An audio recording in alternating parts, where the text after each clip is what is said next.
Notice that we sent out an amended notice. We were anticipating having some public safety officials, but they apparently are preoccupied with something or other on the East Coast. So we'll have to reschedule them. And I wanted to again welcome Major General Prevost here. We don't generally hand out frequent flyer cards, but at least there is some comfort to know that you do have a day job. That's good. Thank you for that. And Brigadier General Major, a Brigadier General Major, I just realized that. Do whatever Major General Prevost does, and you'll be fine. So, okay. So with that, I'll ask Major General Prevost to bring forward his opening statement. Okay, thank you, Mr. Chair, members of the committee. For me to join you this morning in committee as we now take a look at the challenges that rising domestic deployments pose on the Canadian Armed Forces. Encore une fois, je suis le Major Général Prévost. Once again, I'm Major General Prevost, and I'm speaking on behalf of the Strategic Joint Staff. My role is to provide decision-making support about various aspects, including deployments abroad and Canada. Given the situation in Atlantic Canada in the aftermath of Hurricane Fiona, I want to take this opportunity to pass on our thoughts to the people of Nova Scotia, PEI, les Îles de la Madeleine, and Newfoundland in these difficult times. Those who have lost a loved one, those who have lost their homes, their businesses, and all those affected by the natural disasters. The Canadian Armed Forces are working with our partners in the Atlantic region to bring back some normalcy as fast as we can.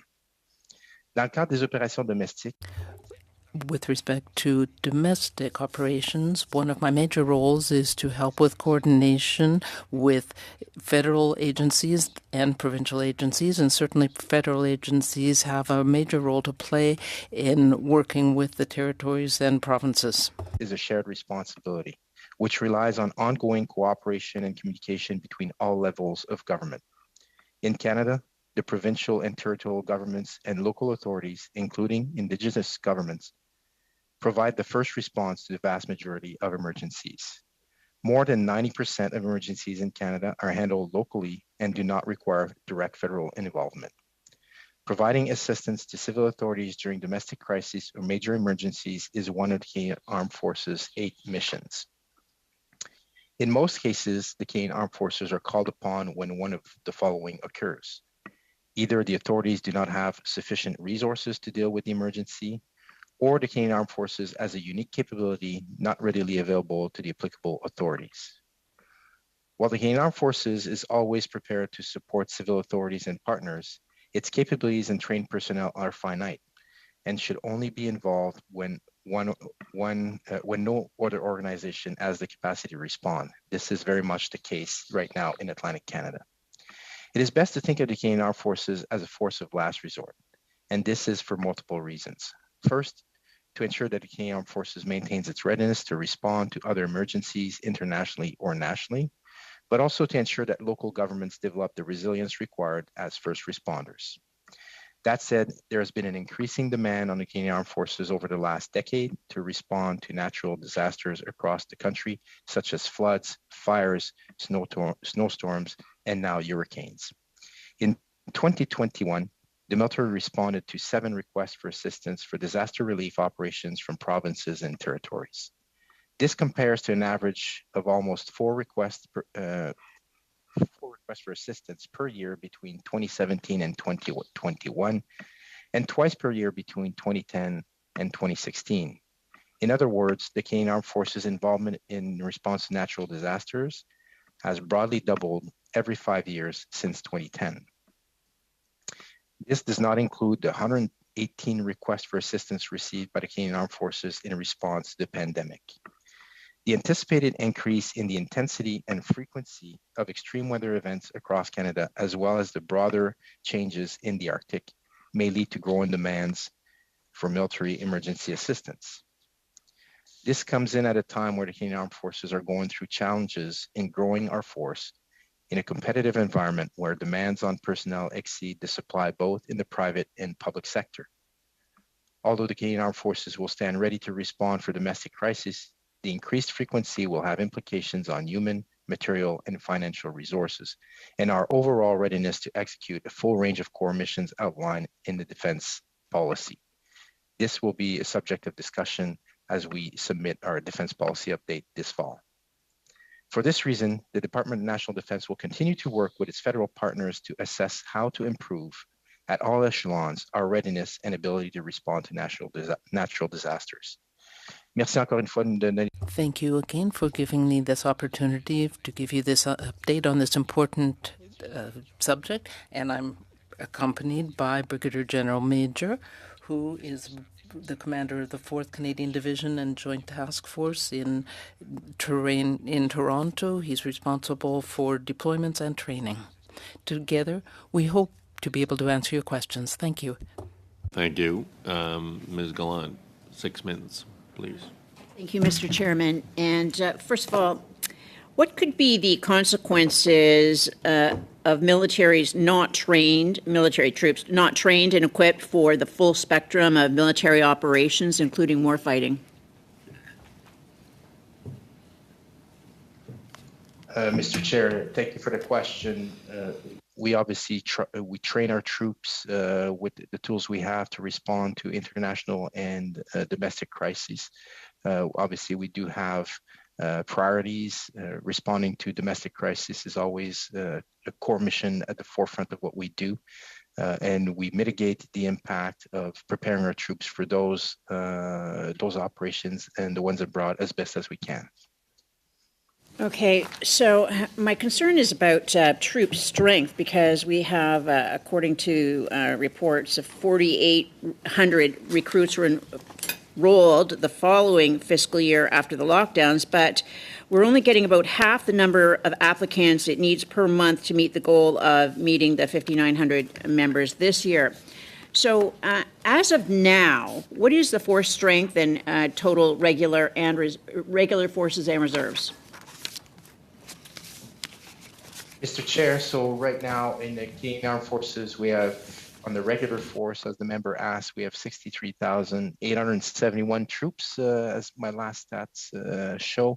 We also have 29,247 members of the reserves, and there's also 5,241 Rangers in the CAF right now.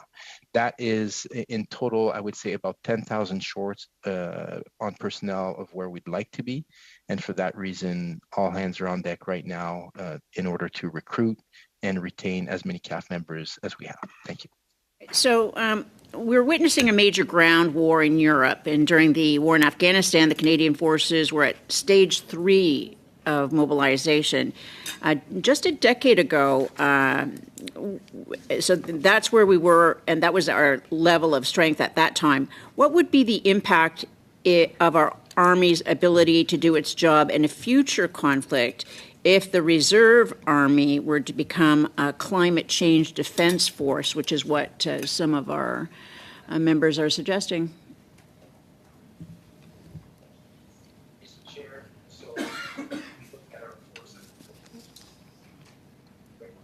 Oh, I can't hear. Having some difficulties with your sound.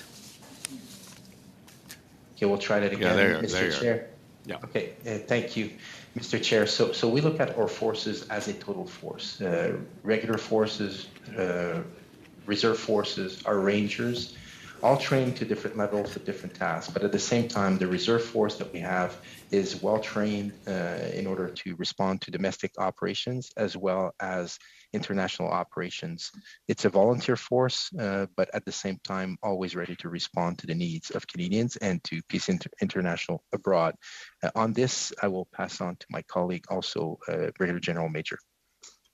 Mr. Chair and General Cable, thank you for allowing me to comment on this.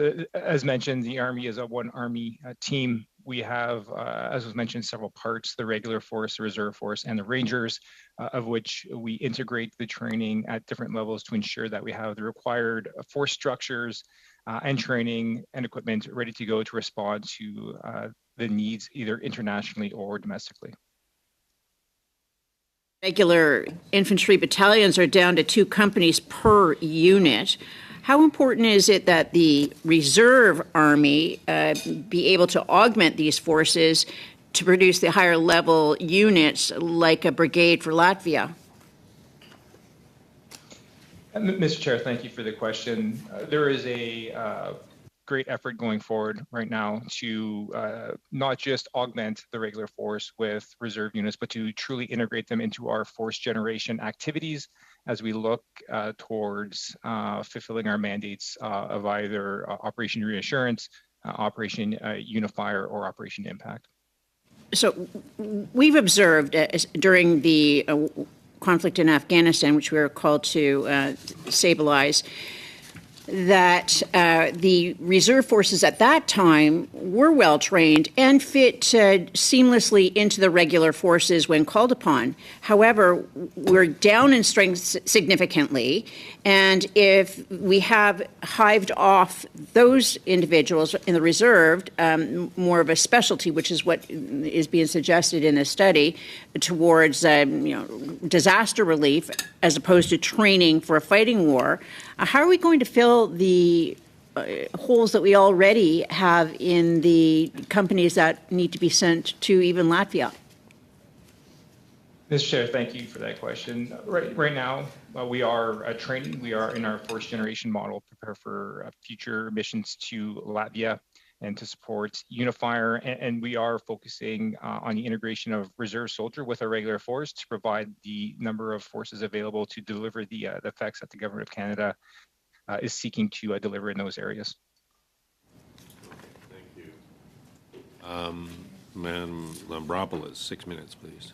Thank you, Mr. Chair, and thank you to our witnesses for being here to answer our questions, especially it happens to come at the right time, I think.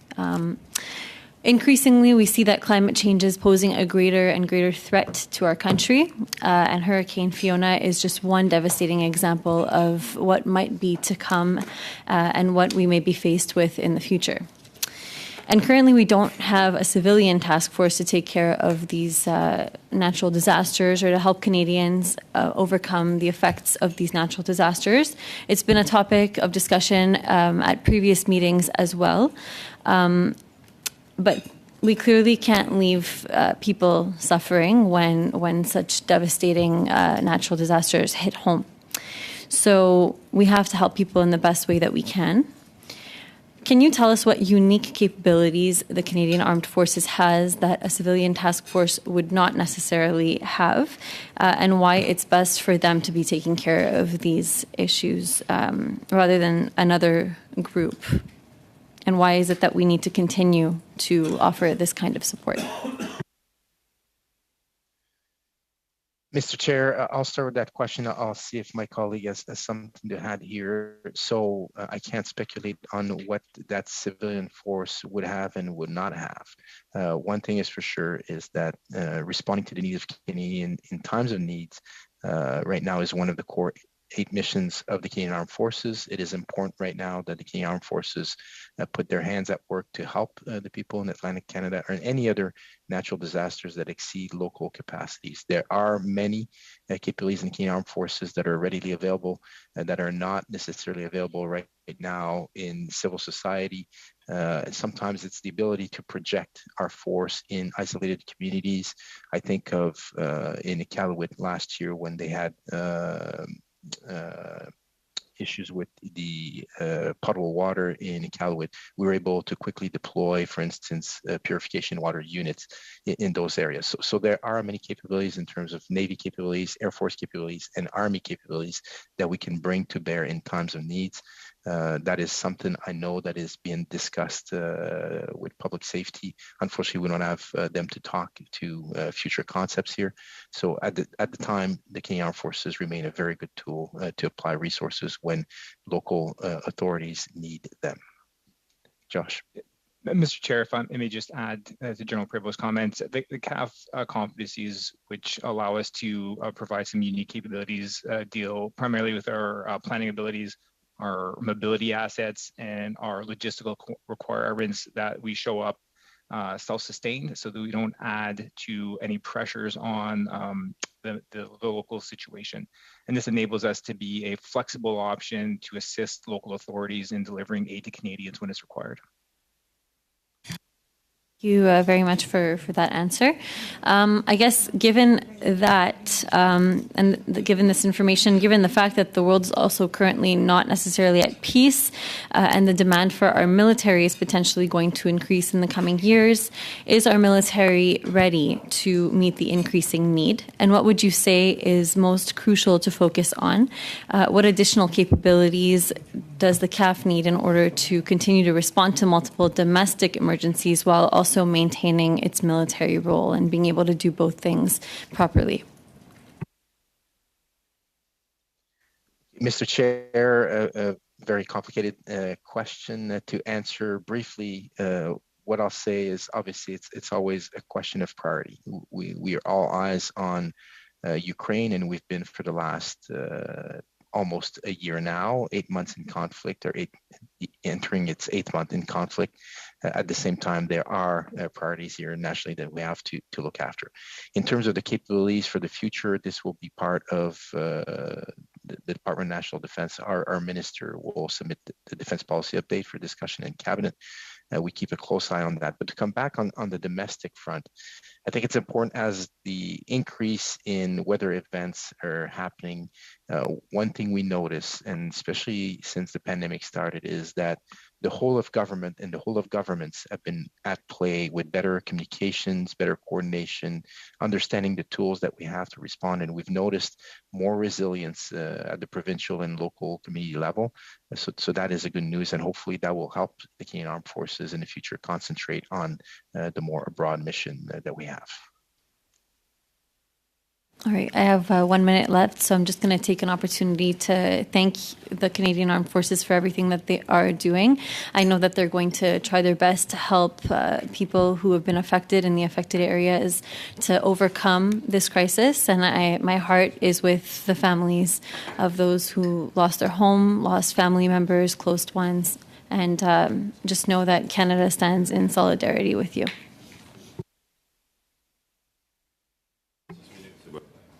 Merci beaucoup. Merci à nos... Thank you very much, and thank you to our two witnesses. Major General Prévost, thank you again for being available to us. I have a question for you, Major General Prévost.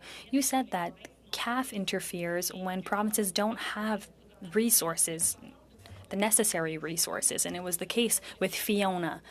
How did provinces lack in capacity or resources, a lack of feet on the ground, lack of technical capacity, given the complexity of the operations? Why did the CAF have to intervene in this case? Monsieur le Président. Thank you for the question, Mr. Chair. Great question from the member of the committee.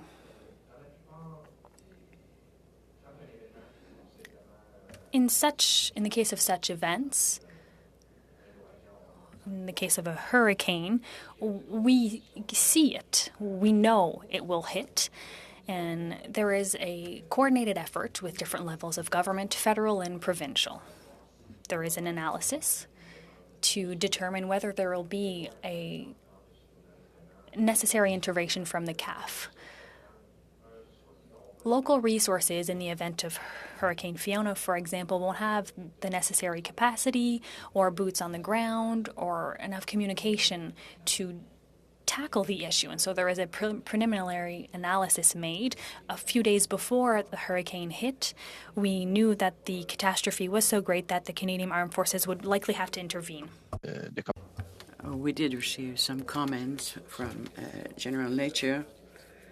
One of the advantages of having the Canadian Forces is that we're organized. We have a C2 system to facilitate communication in the field, and we have additional forces, that is, boots and arms, in order to support the teams so that people can reconnect the electricity. That was the main request. And they also asked for aerial resources so they could move troops or members in the field. I will let the Major General complete the answer. Thank you for the question. And the other principle that we always have on mind is that we can prevent what can happen when there is a natural disaster. Once the disaster occurs, there are some unplanned things that can happen, and the Canadian Armed Forces can intervene rapidly. And they can ask for this support to the government. When you carry such an analysis of a demand for the armed forces, is there like a numbering system in order to determine how dangerous or how complex the deployment would be? So you determine how complex, how dangerous the disaster was, then the force intervene, or is it a matter of operational capability? That's why we ask for the Canadian Armed Forces. It's not that the situation is complex or dangerous, but it's because you can intervene rapidly. You have a good chain of command. You have a lot of human resources, a lot of boots in the field. So what goes into play, for example, in the case of Fiona?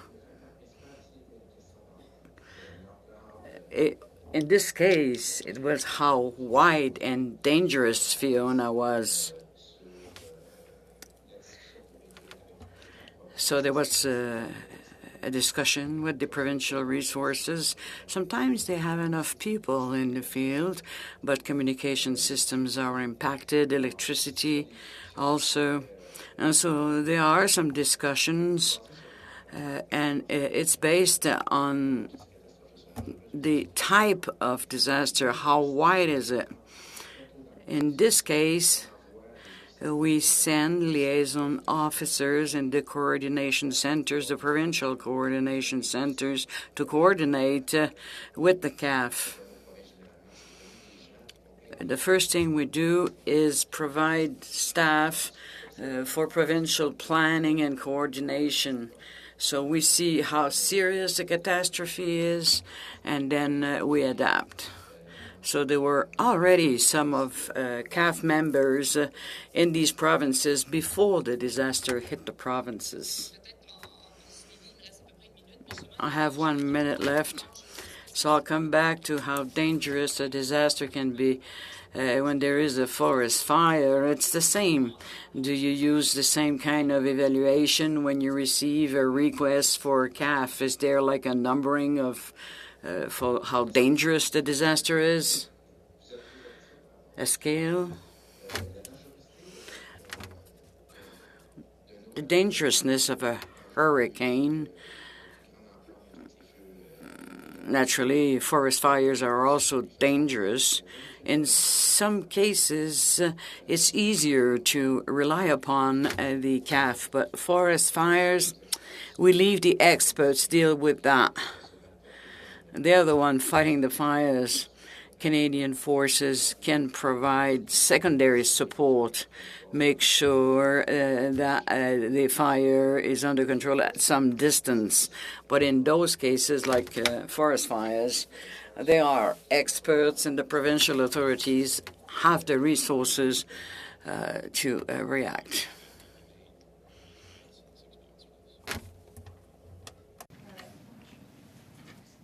Thank you, Mr. Chair, and thank you to the witnesses. Good to see you once again. The previous witnesses on this study, and you yourselves were talking about the unique capabilities of the Canadian Armed Forces, their infrastructure, what they can do, how quickly they can respond. But sometimes, I mean, and we certainly saw this during the pandemic, the military was called on to do warehouse management, supply chain management.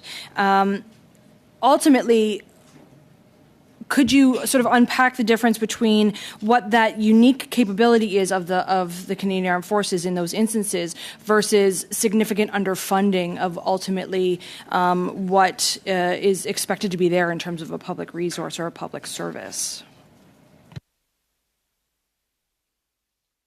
Thank you, Mr. Chair. A good question here.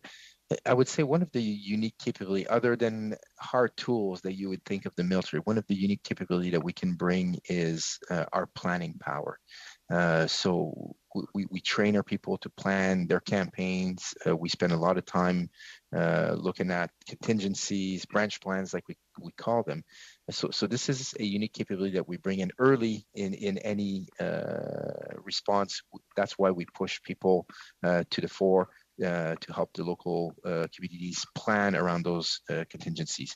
The member mentioned distribution of vaccines, for instance. This is a place where our role in the Canadian Armed Forces was to help plan the effort rather than to distribute the vaccines per se.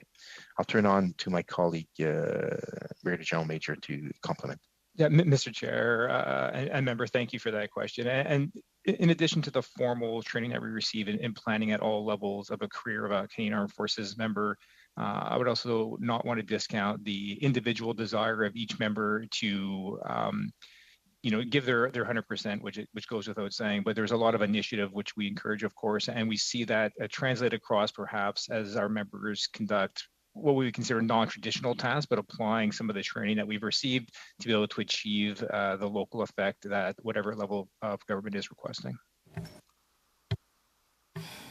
In terms of, though, that specialization, that unique capability, ultimately, one could argue that if a public service, for example, in the healthcare system or what have you, hadn't been potentially underfunded, hadn't experienced so much chronic underfunding of that infrastructure, that emergency wouldn't be as severe. And I also wanted to sort of lump into that. Newfoundland, for example, they haven't had their own provincial emergency response. And there's been more and more reliance upon the Canadian Armed Forces over and over. Is there an understanding or a fear that potentially because of this chronic underfunding, because of provinces shifting funding to other resources, other services, not emergency funding, that there will be more reliance upon the Canadian Armed Forces and less of that unique capability response?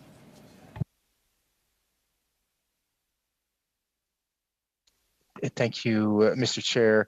Good question again. Obviously, I can't speculate, and I'm not aware of levels of funding in the different provinces. But what I can say from where I sit in the Canadian Armed Forces is we've noticed, specifically because of the pandemic, which was very anomalous as an event, we've seen the resilience being built at local level, at provincial level, municipality level. We see that resilience have been built, and I think people have noticed over the last few years that climate change is bringing more weather events upon us.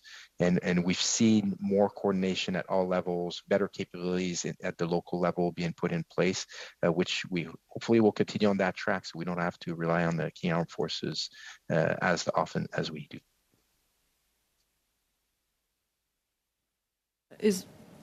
Sorry, was there anything from the Major? Mr. Chair, thanks for that. I would just say perhaps that, again, as emphasized, we are the force of last resort, but make no mistake, support to Canadians when required is our top priority, and we'll continue to be ready to provide that support whenever and wherever it's required. Sort of to flip that, is there any instance or a scenario where the Canadian Armed Forces wouldn't be seen as by the provinces to provide the right kind of supports in terms of the relationship, or they wouldn't be accepted? In terms of that conflict that exists, or non-conflict, or working together, have you ever seen any example of that?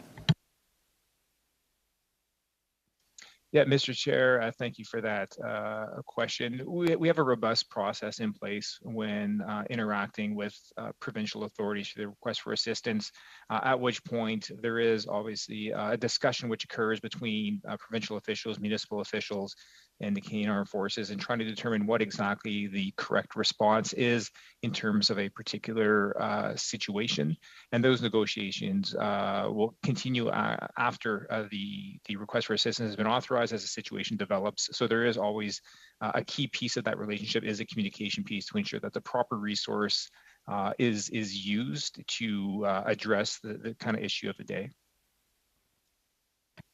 Matheson, Mr. Doherty, the 5-minute round. 5 minutes, please. Thank you to our witnesses that are here. Would it be, time and again, we are seeing, especially when it's wildfires in my province of British Columbia, we're seeing international forces that are having to come and actually fight our fires, where our military are there for access, egress primarily, protection of property, rolling up of hoses. Would it not make common sense to try to put some form of either wildfire suppression training as part of basic training, or other disaster relief training as part of basic training for our regular force? Or would this be viewed as dulling the spear? Mr. Chair, thank you for that question. A very good question. Having dealt with support to wildfires in British Columbia in the past, there is a fine line, of course, which needs to be established between what the Canadian Armed Forces can bring and what professional firefighters and fire management bring to the table.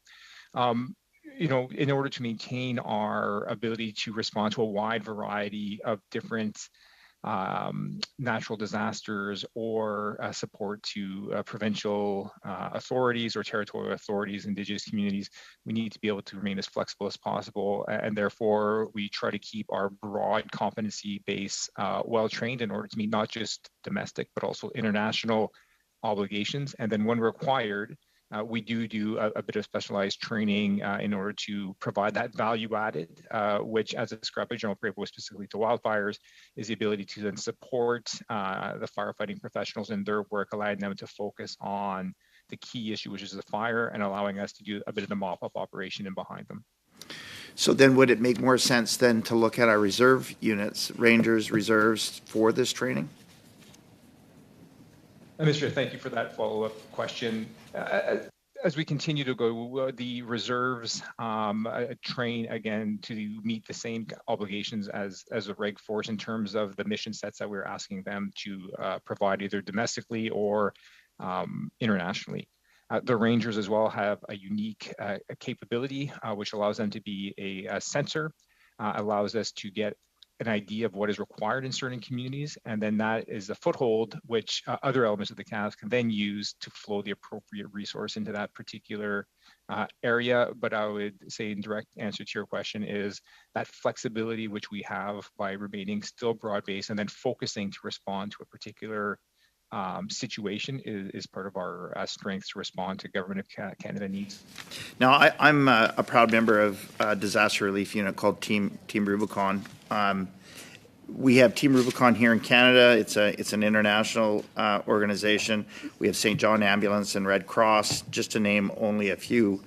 Could these volunteer organizations not be used more in disaster relief? I know that the Red Cross is there very often, specifically more as a paperwork or a logistical service when we have a massive event like the wildfires in BC or the flooding across BC and in Atlantic Canada. But are there some organizations that you feel that perhaps the Canadian government should be looking at to engage more in these types of service or events?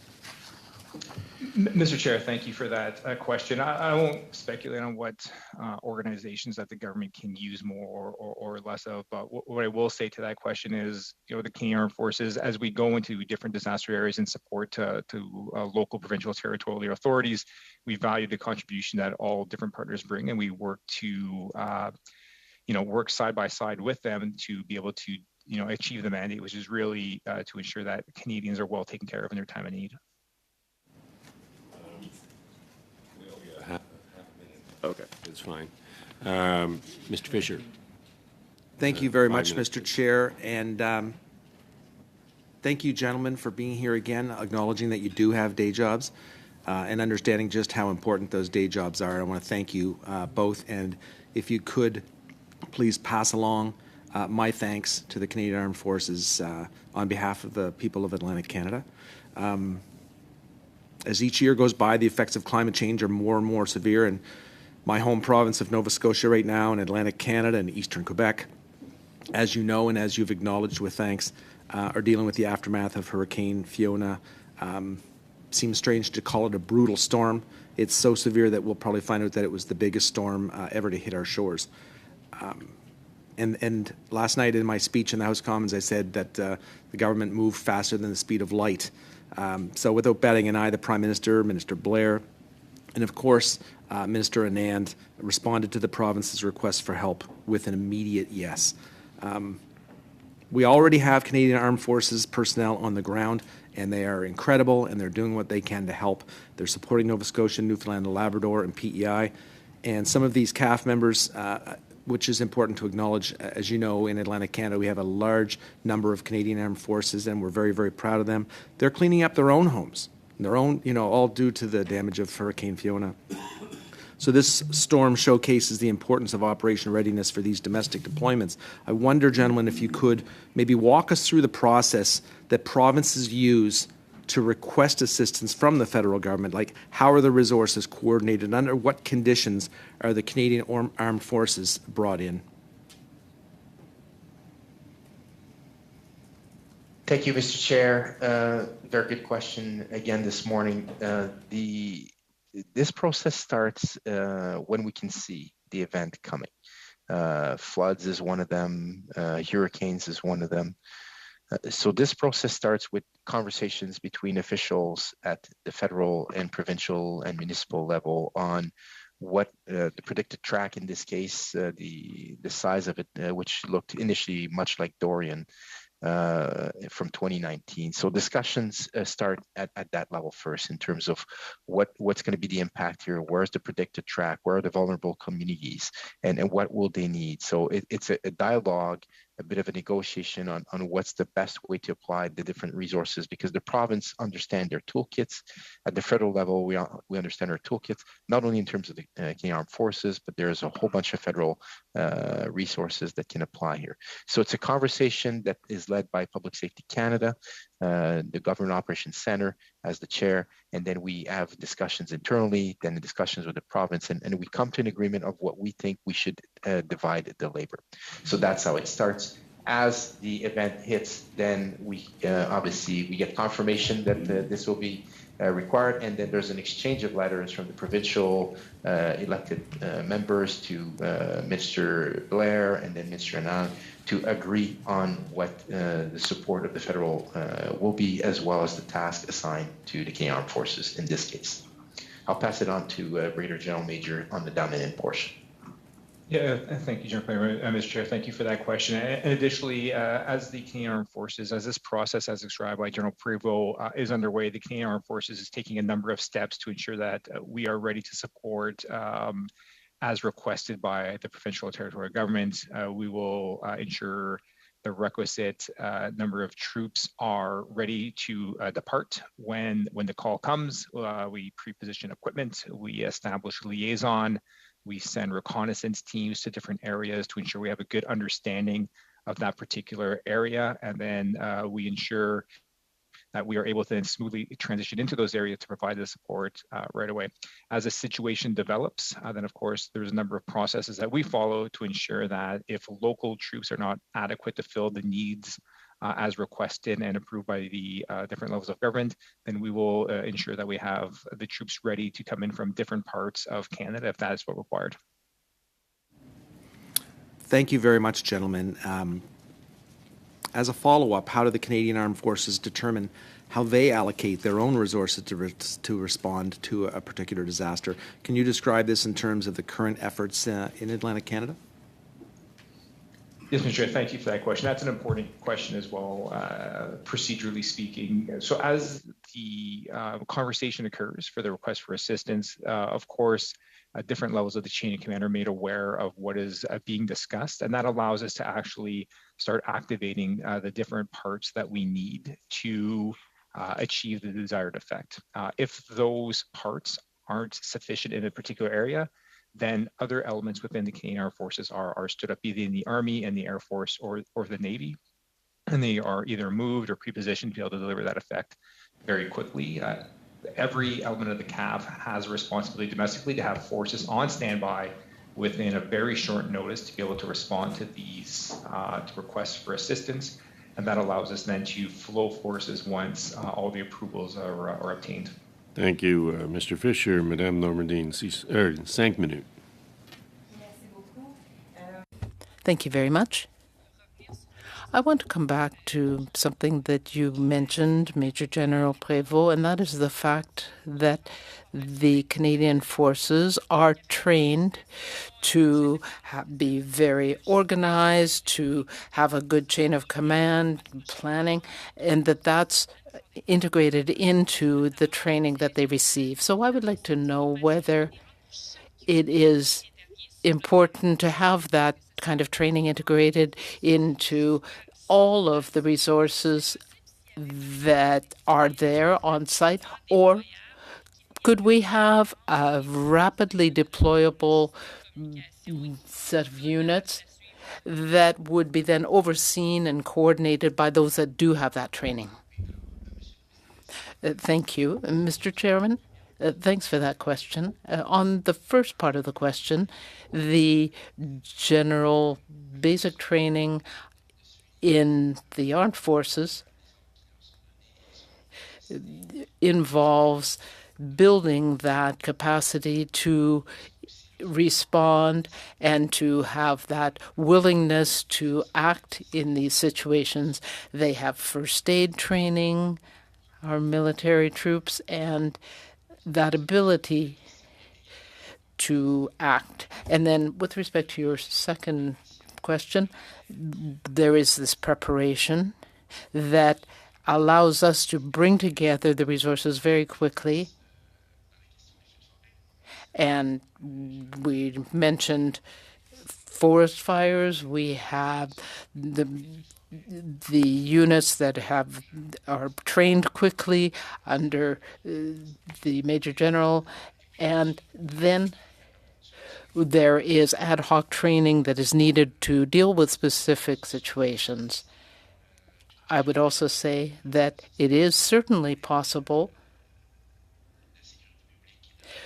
when we work with public safety officials and others to see what kind of coordination we can provide. But there is a whole of society effort here. The emergency management organizations are involved, and we complement each other in our roles. Thank you.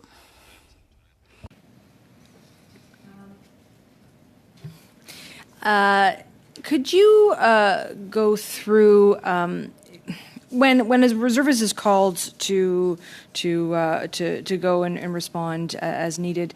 What steps do they have to take with their employers, and how much time are they usually given typically?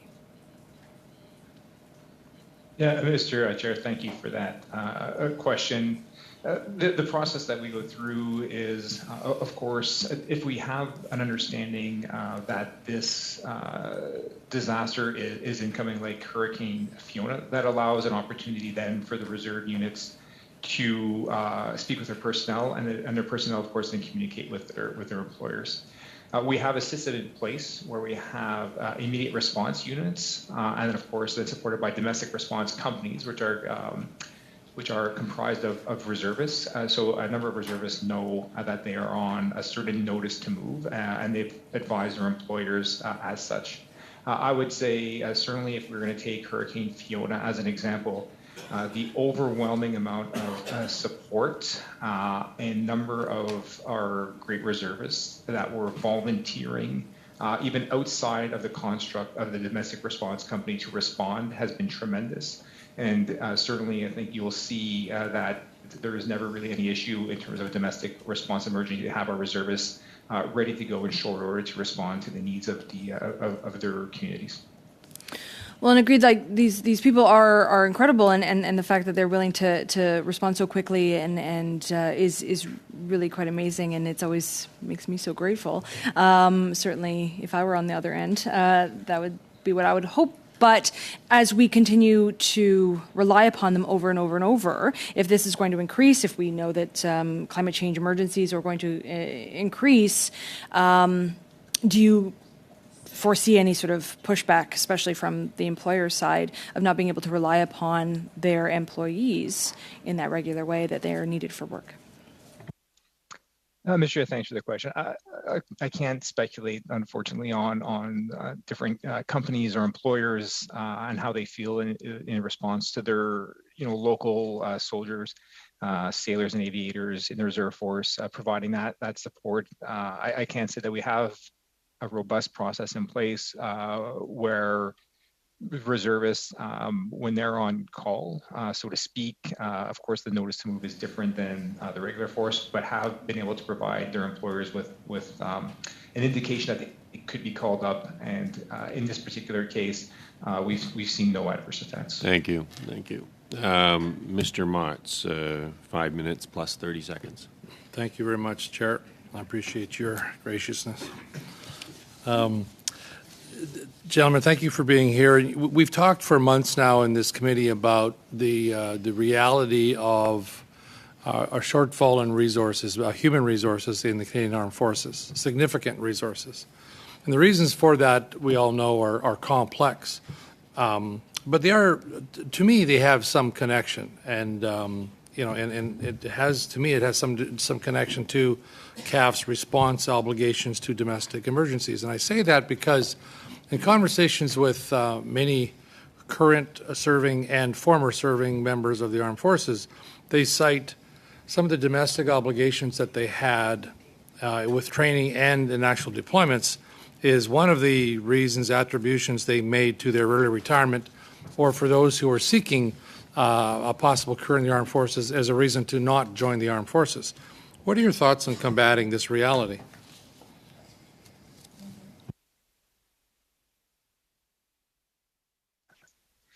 Okay, thank you, Mr. Chair. I wouldn't say, I won't speculate here. I haven't seen any complaints that the response to domestic operations or international operations is one of the reasons why we have a shortfall in the members of the Canadian Forces. As we've just discussed in the instance of the reserve is a very volunteer force. Not to oblige reserve members to stay in the Canadian Armed Forces. They join us because they want to serve, because they want to serve Canadians, mainly in domestic operations, but also in operations abroad. Should they not want to volunteer for an operation, they don't have to. And what we see time and time again is when there is a natural disaster and a crisis in Canada, more volunteers show up than we have employment for in initial stages. As the crisis develops, then we're able to apply that manpower. I'm not referring. Sorry, General. I'm not referring to reserve forces. I'm talking about regular forces, and I can only repeat what I have been told by multiple members of Canadian Armed Forces, both current and past. I'm going to go back to in May. Early May, this committee heard testimony and a proposal by Josh Bowen, and he indicated to the committee that the Government of Canada should establish a federally funded, volunteer-based national civilian disaster response organization that would work closely with NGOs to coordinate civilian capacity to respond to domestic emergencies. What, in your estimations, gentlemen, are the advantages and disadvantages of such an approach? And what would the implications be to the Canadian Armed Forces deployment as a last resort option, which they should be, not as a first resort? So maybe I'll start, but my answer will be very short, Mr. Chair. I can't speculate, and I'm not involved in those discussions at all. But I think as climate change is happening, more and more natural disasters are likely to occur. The more resources we're able to provide in times of need to Canadians in response to any weather event is a good news. Brigadier General. Yeah. Thank you, Mr. Chair, and thank you, member. Of course, regardless, and in line with General Prévost, I won't speculate. However, I can tell you that the Canadian Armed Forces, although we are of course should be used as a force of last resort, we will always prepare ourselves to be ready to respond to our number one priority, which is protecting Canadians in a time of need. But my question actually was quite simple. What are the advantages or disadvantages to you as Canadian Armed Forces for such a civilian capacity organization to be stood up?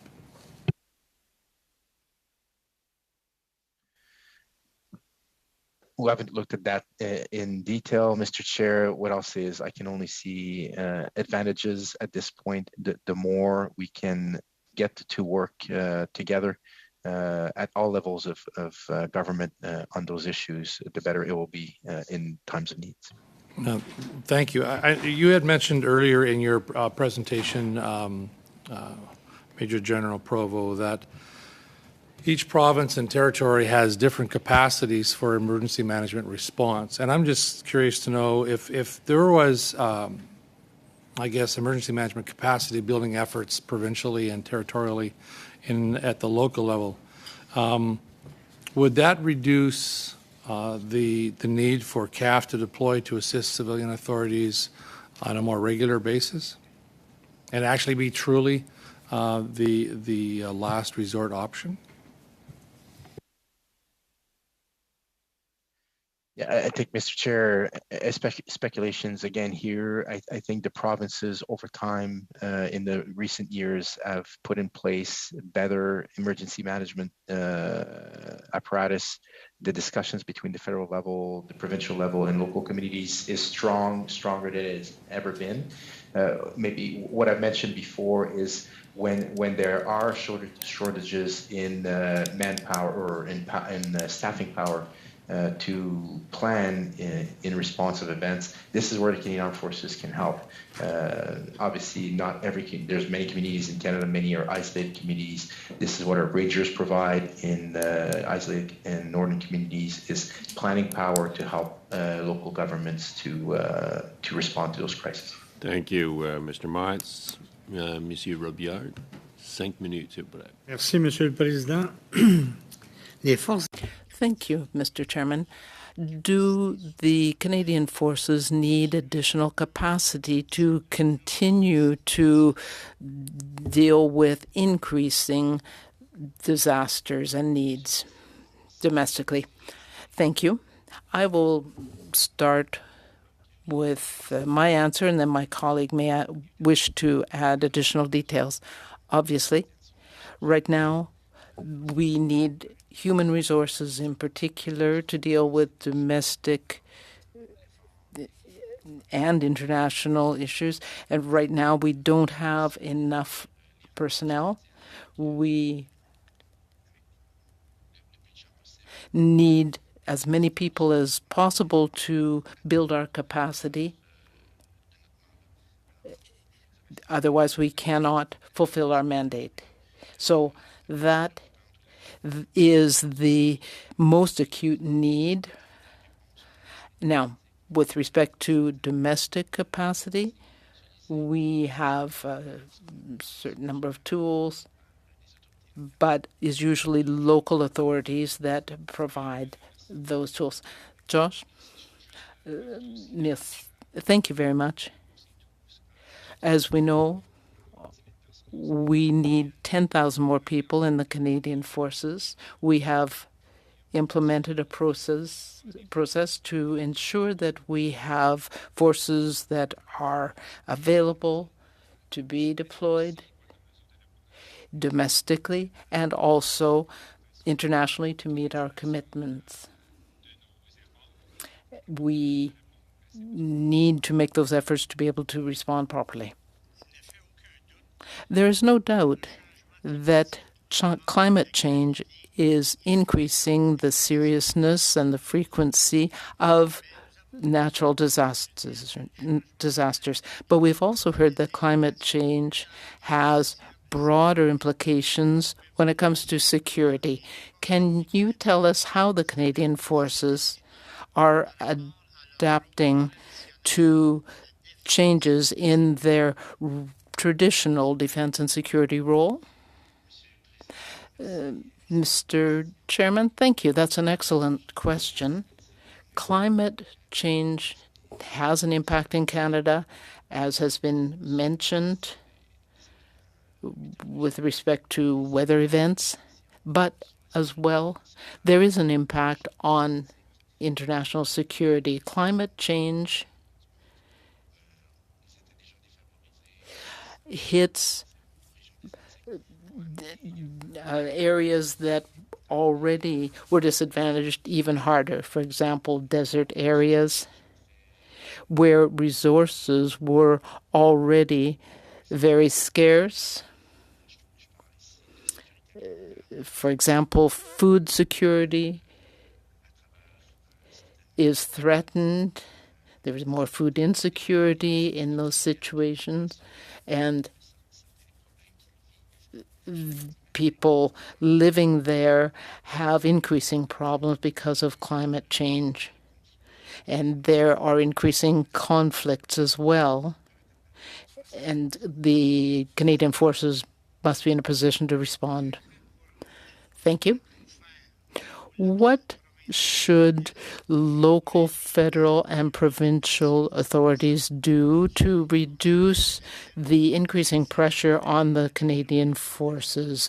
Because we're talking about a need as well to meet international task requests. Thank you.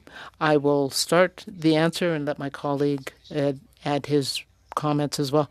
I think we are on the right path. In the pandemic, we were able to use our resources, but we have also been helpful in various natural disaster situations. We've worked with local, provincial, and federal authorities, but it is up to them to coordinate where the various resources are available.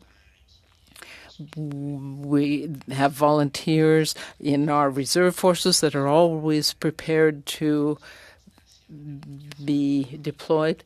We have developed greater partnerships to deal with this. Thank you. Thank you, Mr. Chairman. I will just have to interrupt you. Your time is up, and now we will go to Ms. Gallant for 5 minutes.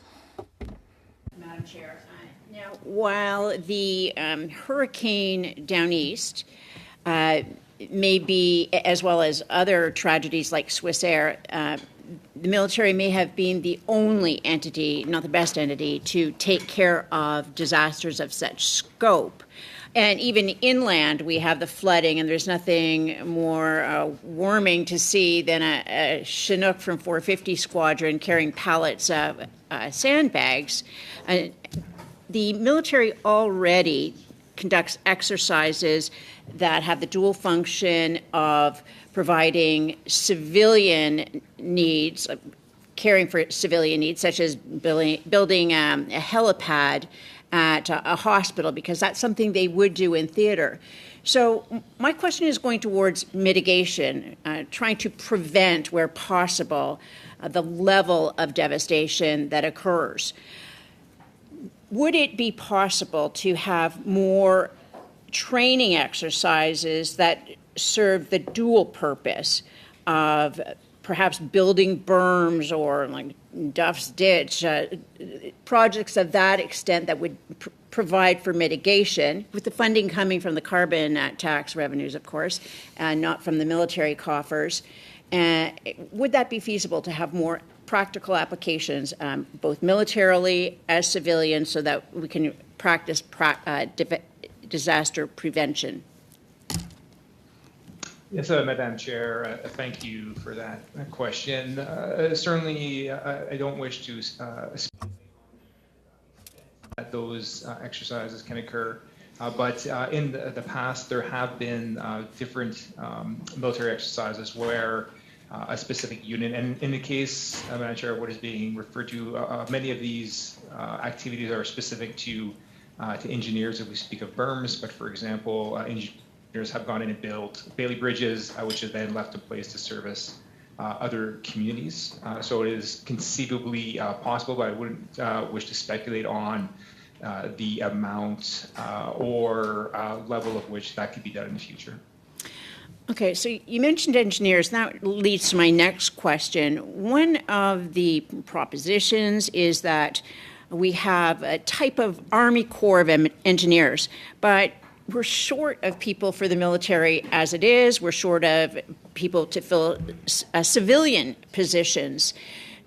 In in what you know of the strength in respect to our Army, our engineers, would it be feasible to have an Army Corps of Engineers similar but not the same as the United States, for example, or would that separate entity detract from the human resource available that is already in short supply for the military? Madam Chair, thanks for that question. It certainly is an interesting question. As far as I'm aware, there's no study being done right now that is looking into those possibilities. So I wouldn't want to speculate on what pool or type of personnel that would be drawn out of each. And perhaps it's something that would require more study is looking at the U.S. Corps of Army Engineers, which is a distinct entity from, say, the U.S. Army Engineers that provide different levels of combat support.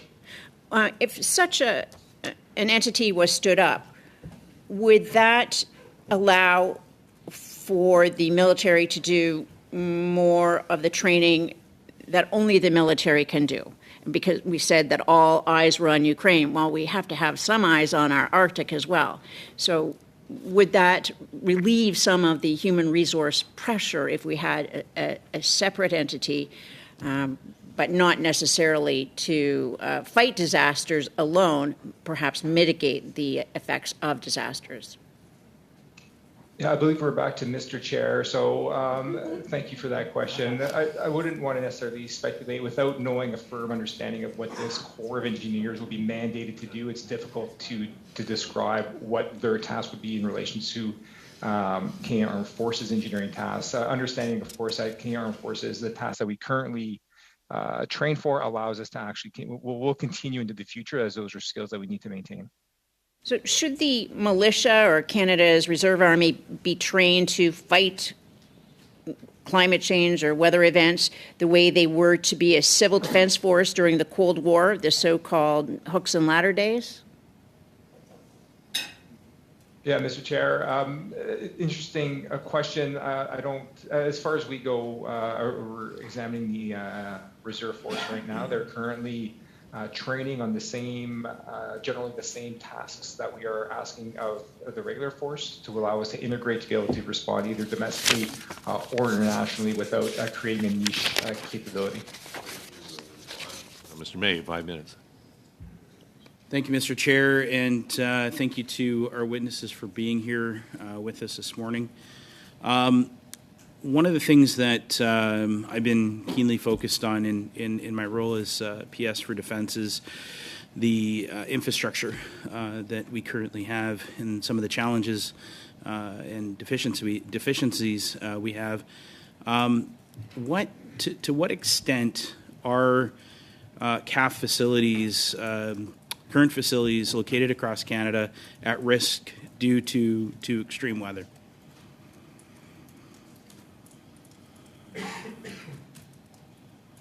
Mr. Chair, thank you for the question. I'm not the expert on infrastructure in Canada, but what I can say is through Hurricane Fiona that just went through the Maritimes, our military infrastructure withstood the storm. So there's no impact on our operations right now in Atlantic Canada due to the storm.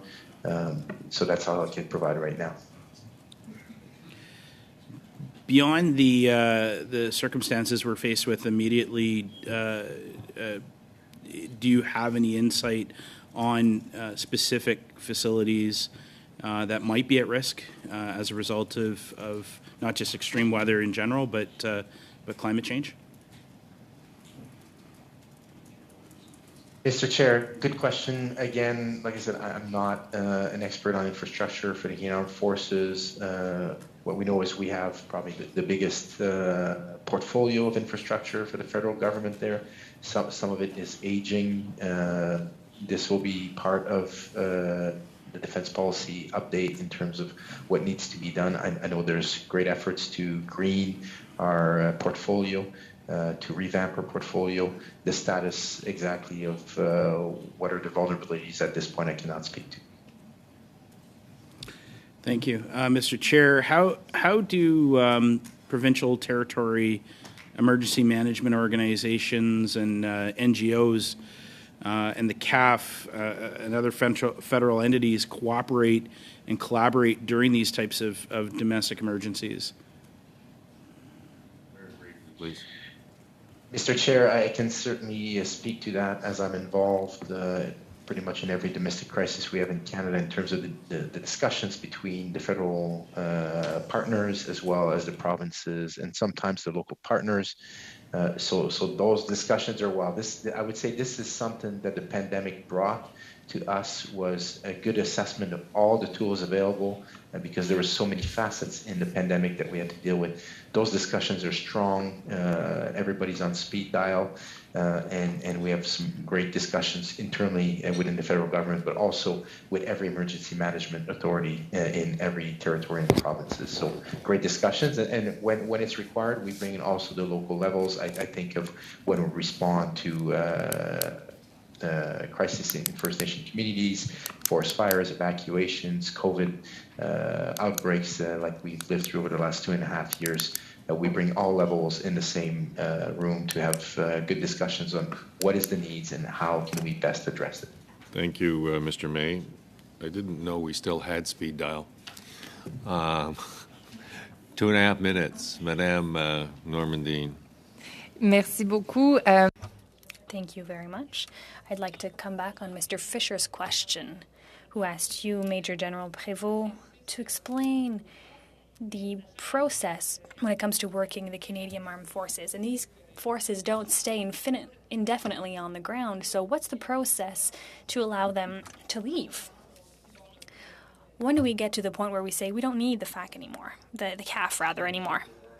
Thank you. Excellent question.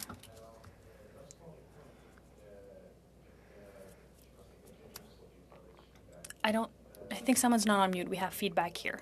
Okay, so when we respond to a domestic crisis, the main efforts at first are to understand the task at hand, to apply the necessary resources, and to tackle the crises, responding to the province's call. We also have teams that analyze the situation to determine how long the province will need our presence, what other capacities could be called upon to meet the subsequent needs of the province. And so this analysis starts immediately after boots are on the ground. This analysis is made to collaborate and discuss with the province to determine what criteria will be set in place and when the Canadian Armed Forces would be called to action. We've talked about an increased cost to calling upon the Canadian Armed Forces rather than civil forces. Could we ensure that this transition be done faster? Unless you tell me that the major cost is for the initial deployment and then for every day the cost lessens. Do you have a comment on that? Would it be relevant to look into? Thank you for your question. I don't have an answer to that question at the moment, but it's an excellent question that I would put to our analysts. When Canadians need help, it's important that all levels of government participate as best as possible to remedy the situation. Matheson, 2.5 minutes.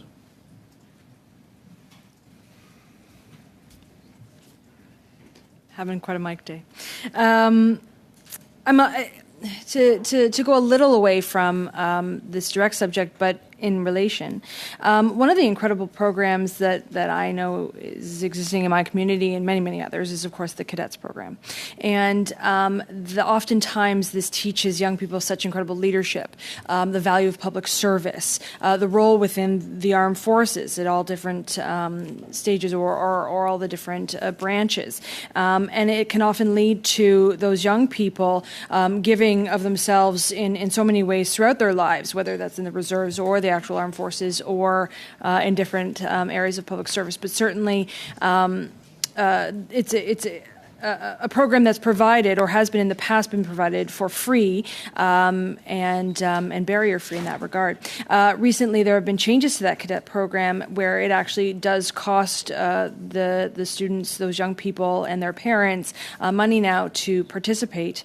Do you believe ultimately that this is a potential problem in terms of when we're talking about recruitment, when we're talking about starting that sort of service early, seeing the value, leading into reserves, and then if we're going into crises after crises and relying upon the armed forces in the civil aid, do you see that as a link and any potential remedy to that? Unfortunately, Mr. Chair, neither myself or my colleague won't be able to provide much here as we're not involved at all in policies reference our cadet program, other than to say that I believe it's a great program. I support it every winter, every summer, and through their year in their activities. This is a great way to build Canadians with leadership and that will serve in society in many ways in the future.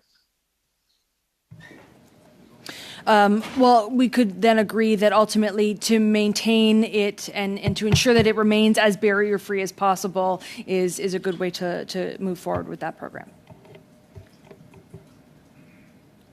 I'm sure that the answer to that is yes. Mr. Doherty. All right. Yeah, I'm just helping out here. Yeah. Mr. Doherty. So we know that we have at least 100 CAF troops in Nova Scotia, Prince Edward Island, and Newfoundland, Labrador that are deployed currently. Is that enough? Should there be more? And why only 100 in the initial deployment? Mr. Chair, I can certainly respond to that. So this morning we have 150 troops in each of the provinces in Newfoundland, Nova Scotia, and PEI. So we're up to 150 this morning. And as the minister mentioned yesterday, more to come should the provinces ask for them. I think one thing to remember is when these crises start, we have to understand the problem. So emergency management centers in the provinces get the calls, understand where the pressures are, what is the damage, what's going to be the priority. So there's planning efforts to start with. And then as we understand the problem better, the troops unroll and the whole of society unfolds on the ground to be able to tackle the issues as mandated or as asked by the province. So we were at 100 yesterday, we're at 150 now, and as the provinces determine where the effort needs to be, we will reassign forces as applicable. I'll pass it on to my colleague right now. Yeah, thank you, Mr. Chair, for the question. And from an internal to the force generation of troops and personnel ready to respond, as we gain a better understanding through that interaction between the local, provincial, territorial authorities and the Canadian Armed Forces, then it allows us to prepare additional capacity, be that something like the HMCS Margaret Brooke, who is been dispatched to the southwest corner of Newfoundland to assist with wellness checks, or the alert of different assets within the Royal Canadian Air Force so that we are ready to respond if a request for additional capabilities are done. This might be a silly question, but what's the priority, responding to international conflict or responding to domestic issues? Responding to domestic issue, I think our defense policy in its title itself lays it out well: strong at home, secure in North America, and engaged in the world. So briefing materials for this committee seem to be based on two assumptions. One, that there will be an increase to climate change-related incidents that the Canadian Forces will have to respond to, and two, that the Canadian Forces will have to balance these domestic operations with military operations abroad. How do you respond to these subjective assumptions, and what can be done to better prepare our CAF for that? Yeah, thank you, Mr. Chair, for that question. It's an important question. Of course, as has been mentioned here at this committee, the amount of domestic response that the Canadian Armed Forces has been responding to has only been increasing, and the world, of course, is becoming a more dangerous place. What we have in place are systems of managed readiness, which allow us to both ensure that we have domestic capability at home ready to respond throughout the different regions of Canada. And concurrently, it allows us to prepare our forces to respond to our mandates as given to us by the Government of Canada to achieve international obligations. And we are, of course, always balancing those two. Of course, understanding that support to Canadians in their time of need is, of course, our top priority. How do the events of what's just taken place in the last 4 days, 5 days, seriously hamper our international efforts as well? Or do they? Yeah, Mr. Chair, thank you. I'm not quite sure. Are we talking Fiona for the past 4 or 5 days? Just That's for correct. My Yep. Sorry. Yeah. Our domestic the event. Sorry, the world's ever changing, but I should have been clear. The domestic events in the last 4 days, as compared to what we are dealing with internationally as well too.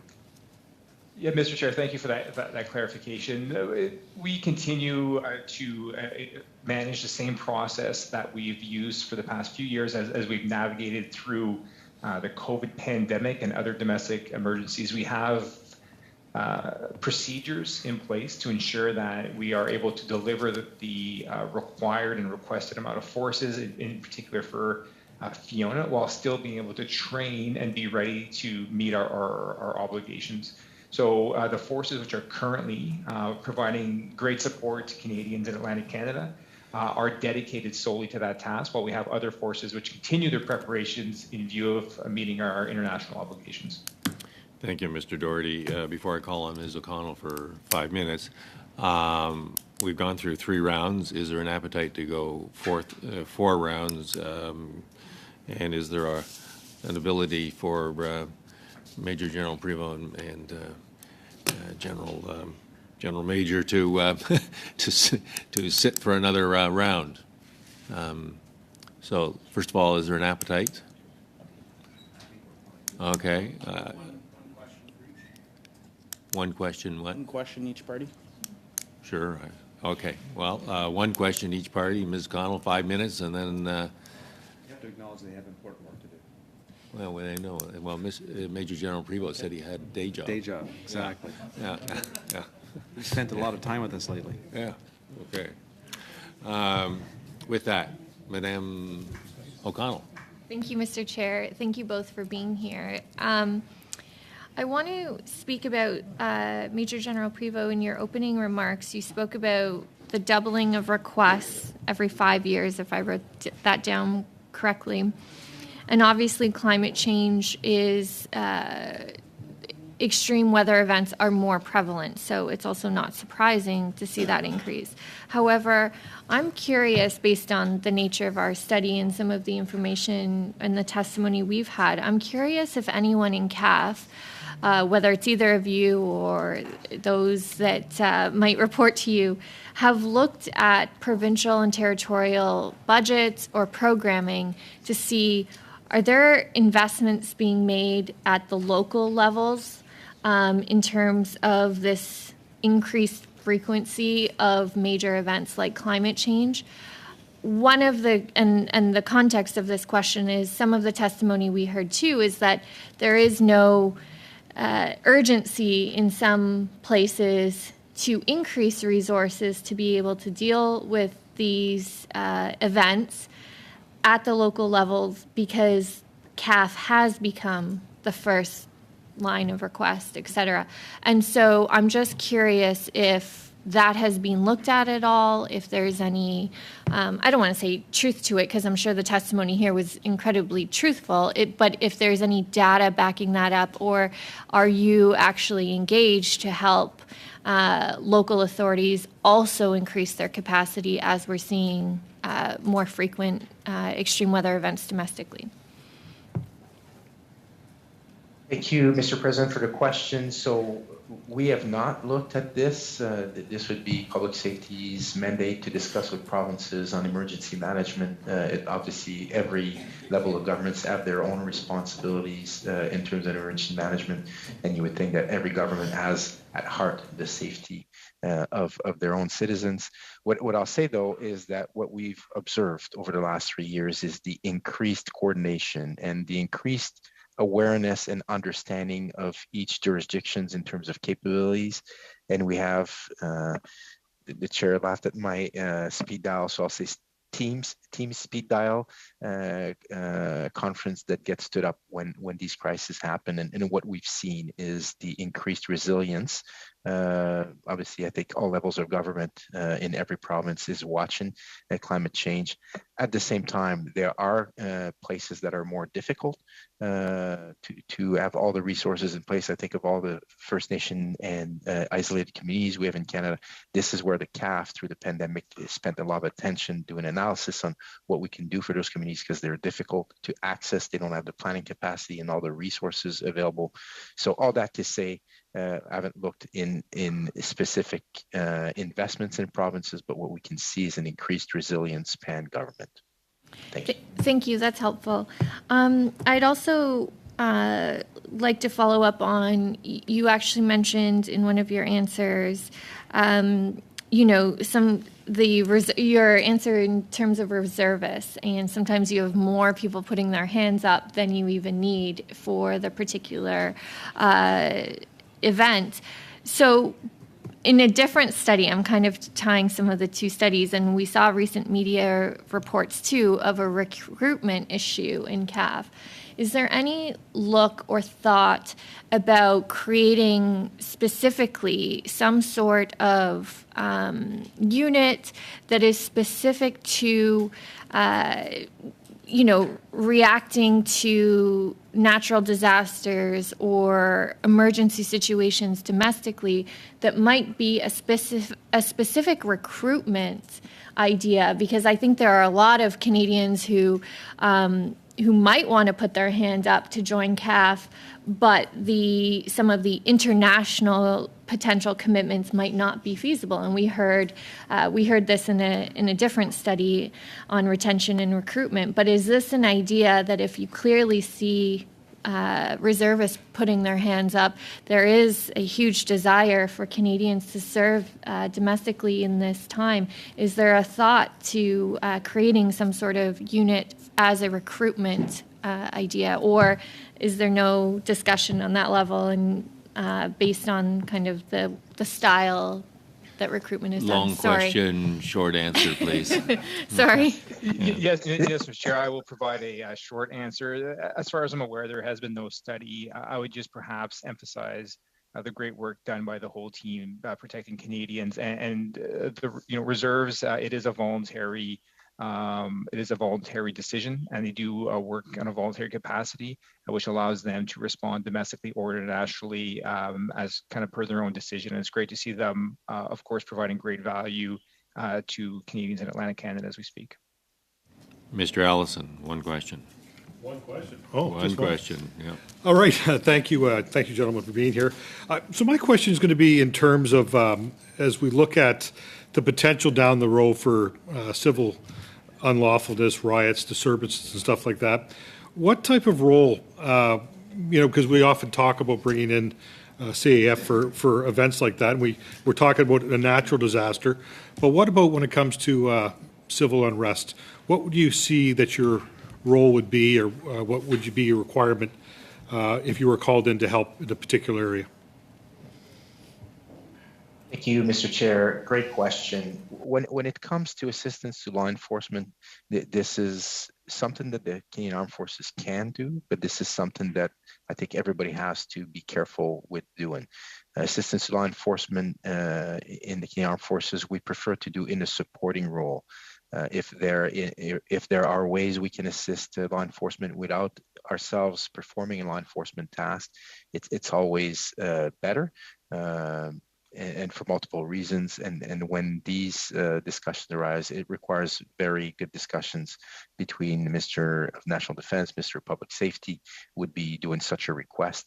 It is best to employ the armed forces in any role in the periphery of the civil unrest rather than dealing with the law enforcement itself. Thank you, Mr. Allison. Mr. May, one question. Thank you, Mr. Chair. Really, just want to thank the witnesses for sharing their time with us so readily and frequently.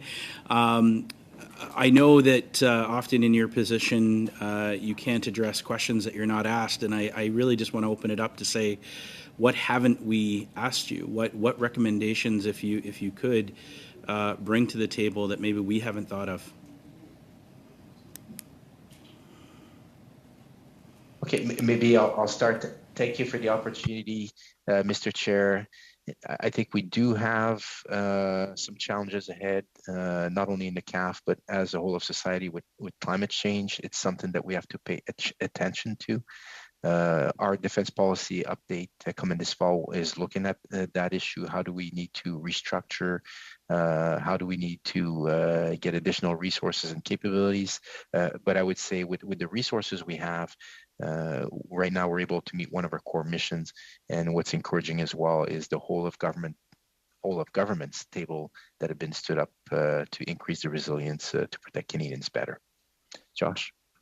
Yeah, thank you, Mr. Chair, for the opportunity to comment. And as was mentioned several times during this hearing, the number of times that the CAF has been requested to assist either domestically or internationally has continued to increase, and it certainly won't be going down in the future, near future at least.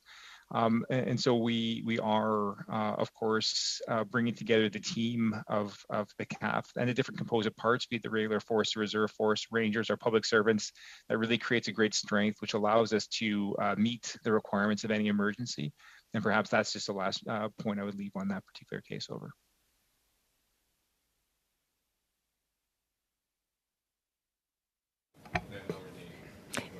Merci beaucoup, Monsieur le Président. Thank you, Mr. Chair.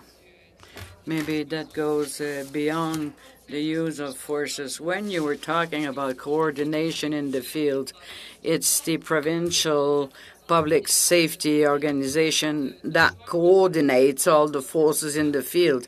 They must go through the provincial public safety organization. Does that work well? Should we change some steps? We will eventually ask the Red Cross, ask the armed forces, ask other organizations. Could we improve on command in the command structure in the future? I will let my colleague add something on a need basis. You're absolutely right. When there is a request, it is provincial, and it is their coordination center who makes sure that we can intervene in emergencies. It's important that this entity be in control of resources. A lot of civilian organizations intervene also, but as far as governments are concerned, it is important that this public safety be in control. Naturally, we will support these public safety organizations. Like I said earlier, we look at the seriousness of the emergency, how wide it is, and if the provinces need capacity within their coordination center, we would be there for them. Thank you, Mr. Chair. The Canadian Armed Forces always work under the authority of civilian organizations to support their needs, and be it at a provincial or federal level, or even at a local level, there is a very good coordination, a lot of goodwill, so we can work together in order to support Canadians. Madame Matheson. So in terms of, I guess, just to build from that coordination, that ability to work with all of those civilian-led, if the government were to create ultimately a volunteer NGO-based response, civil disaster response body, does the CAF have the capacity to actually do the training for them, either regionally or in some different form? Is that capacity there now, considering the difficulties we have in terms of the recruitment and retention?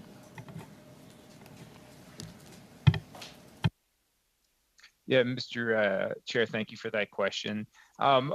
It's hard to speculate right now what an entity such as that would require in terms of training or coordination. Certainly, if it were to be something that was stood up in the future, that was something that we'd have to look at to see what training, if any, the CAF would be able to provide to ensure that we could seamlessly coordinate if required for a future event.